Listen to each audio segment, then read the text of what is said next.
5,000 pesos up to 30 packs na. Stay hungry! Dito sa Mino Private Resort sa San Rafael, Bulacan.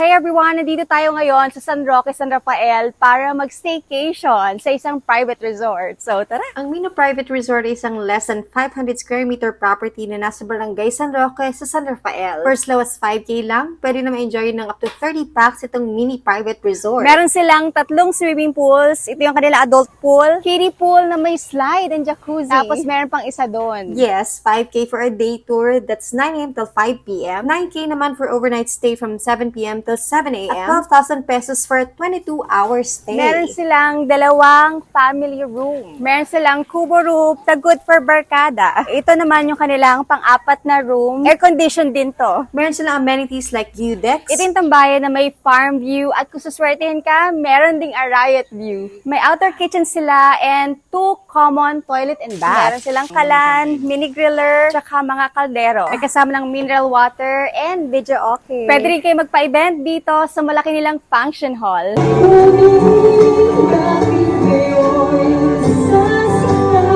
Ang nakakatawa dito, ang laki ng jacuzzi nila. At meron ding parking space. Nandito lang sila sa San Roque, San Rafael. Message lang kayo sa Facebook page nila, that's Mino Private Resort.